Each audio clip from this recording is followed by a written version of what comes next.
ओम नमः शिवाय। नमस्कार दोस्तों, आपका हमारे YouTube चैनल धार्मिक कथाएं और कहानियां में स्वागत है। आज मैं आपको सोमवार व्रत की संपूर्ण व्रत कथा सुनाऊंगी। अगर आपको यह कथा अच्छी लगे तो आप वीडियो को लाइक, सब्सक्राइब और शेयर जरूर कीजिएगा। आइए सुनते हैं सोमवार व्रत की कथा। एक साहूकार बहुत अमीर था। उसके पास धन की कोई कमी नहीं थी। साहूकार के पास सभी सुख और ऐश्वर्य के साधन थे, किंतु उसको एक ही दुख था कि उसके कोई औलाद नहीं थी। दिन रात वह इसी चिंता में लगा रहता और वह पुत्र पाने के लिए हर सोमवार को भगवान चंद्रदेव व शिव जी की पूजा करता व व्रत रखता था। साहूकार के भोलेनाथ के प्रति ऐसी भक्ति देखकर एक बार माँ पार्वती जी ने शिव जी से कहा, हे नाथ, ये साहूकार आपका अनन्य भक्त है और सदैव ही आपका व्रत और पूजा भक्ति भाव से किया करता है। आप कृपया करके इसकी मनोकामना पूर्ण कर दें। पार्वती जी के ऐसे वचन सुनकर भोलेनाथ ने माँ गौरी से कहा, हे पार्वती, यह संसार एक कर्म क्षेत्र है। यहाँ जो भी जैसा कार्य करता है उसे वैसा ही फल मिलता है, अर्थात जैसा कार्य मनुष्य करता है वैसे ही परिणाम भोगता है। किंतु माता पार्वती आग्रह पूर्वक बोली, हे महादेव, यह आपका अनन्य भक्त है। यदि इसको कोई भी दुख हो तो आपको इसे अवश्य दूर करना चाहिए। यदि आप अपने भक्तों की मनोकामनाएं पूरी नहीं करेंगे तो क्यों कोई मनुष्य आपकी भक्ति, सेवा व पूजा करेंगे। पार्वती जी के इस आग्रह को सुनकर शिवजी ने कहा, हे शिवे, इस साहूकार के कोई पुत्र नहीं है। इसी कारण यह दिन रात चिंतित व दुखी रहता है। इसके भाग्य में संतान न होने पर भी मैं इसे पुत्र प्राप्ति के लिए वरदान देता हूँ, किंतु इसका पुत्र केवल 12 वर्ष तक ही जीवित रह सकता है। इसके बाद वह मर जाएगा। इससे अधिक मैं इस साहूकार के लिए कुछ नहीं कर सकता। यह सब बातें साहूकार सुन रहा था। उसे यह सारी बातें सुनकर ना कोई खुशी हुई और ना ही कोई दुख। वह पूर्वत शिव जी की पूजा व व्रत करता रहा। कुछ समय पश्चात साहूकार की पत्नी गर्भवती हो गई और 10वें महीने में उसने एक बहुत ही सुंदर पुत्र को जन्म दिया। साहूकार के घर में बहुत खुशियां मनाई गई, किंतु साहूकार अपने पुत्र की 12 वर्ष की उम्र जानकर कोई खुशी प्रकट नहीं की और इस संबंध में किसी को कोई भेद भी नहीं बताया। वह बालक धीरे धीरे बड़ा होने लगा। जब वह बालक 11 साल का हो गया तो बालक की माता ने साहूकार से उसके विवाह के लिए कहा, किंतु साहूकार ने कहा कि मैं इसे काशी जी पढ़ने भेजूंगा। साहूकार ने अपने साले को बुलाकर कहा कि तुम इस बालक को काशी पढ़ाने ले जाओ और इसे विधिवत शिक्षा ग्रहण कराओ। साहूकार ने उसको बहुत सा धन देकर कहा कि रास्ते में जहाँ कहीं भी ठहरो वहाँ यज्ञ और ब्राह्मणों को भोजन कराते जाना।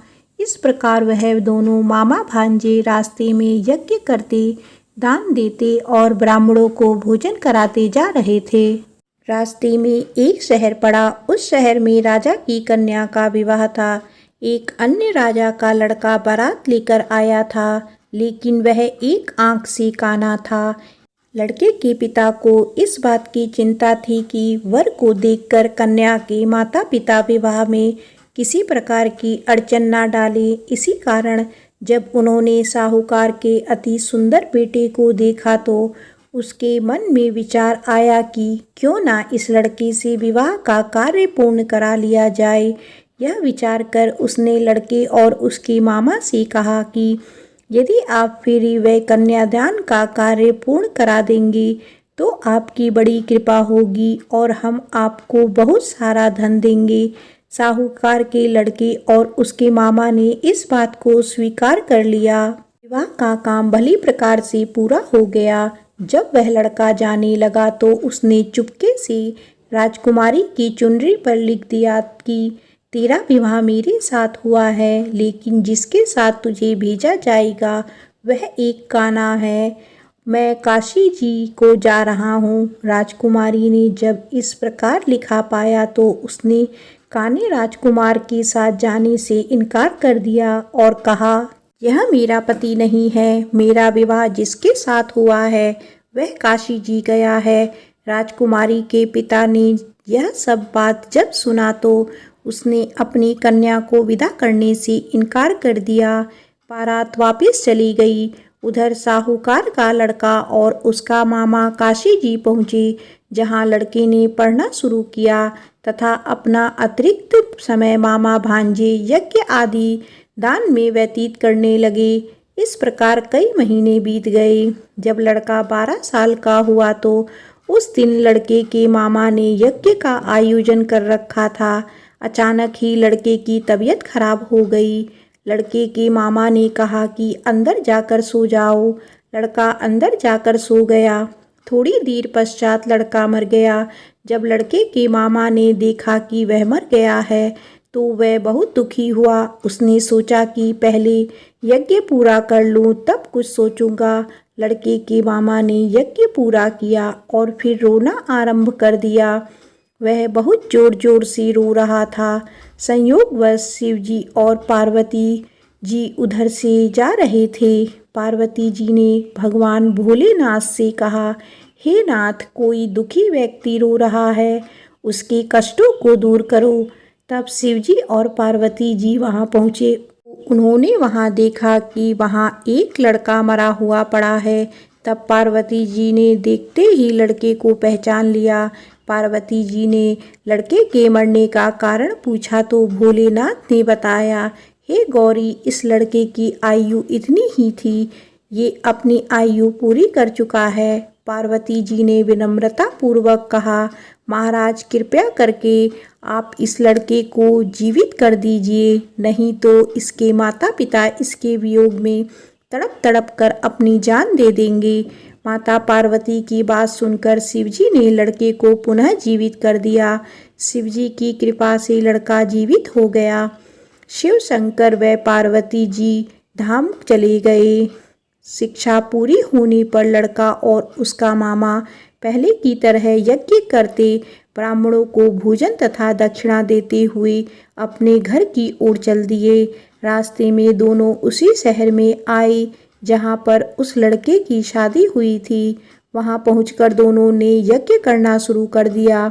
जब वे दोनों यज्ञ कर रहे थे तो उस लड़के के ससुर यानी वहाँ के राजा ने, जो उधर से घोड़े पर बैठकर अपने सेवकों के साथ जा रहा था, ने लड़के को पहचान लिया। राजा ने महल में ले जाकर दोनों की खूब सेवा की। कुछ समय बाद राजा के महल में रहने के बाद लड़के ने राजा से जाने की आज्ञा ली। राजा ने अपनी लड़की को लड़के के साथ विदा किया और साथ में बहुत सारा धन व दास दासियां भी भेज दी। जब वे अपने शहर में आए तो लड़के के मामा ने कहा, पहले मैं तुम्हारे माता पिता को तुम्हारे आने की खबर सुना आता हूँ, तब तक तुम पत्नी सहित यहाँ आराम करो। ऐसा कहकर लड़के का मामा साहूकार को अपने पुत्र के आने की खबर देने चला गया। घर आकर उसने देखा कि उसकी बहन और बहनोई छत पर बैठे हुए हैं। उन्होंने यह प्रण कर रखा है कि यदि उनका बेटा जीवित लौट आया तो वह छत से नीचे उतर आएंगे, नहीं तो छत से कूदकर अपने प्राण त्याग देंगे। इसके लड़के के मामा ने जब यह समाचार उन्हें सुनाया कि उनका लड़का जीवित लौट आया है तो उन्हें विश्वास नहीं हुआ। तब लड़के के मामा ने शपथ खाकर कहा कि आपका पुत्र अपनी स्त्री और बहुत से धन और दास दासियों सहित घर आया है। तब साहूकार और उसकी पत्नी छत से नीचे उतर आए तथा प्रसन्नता के साथ अपने बेटे और बहू का स्वागत किया। सभी प्रसन्नता के साथ रहने लगे।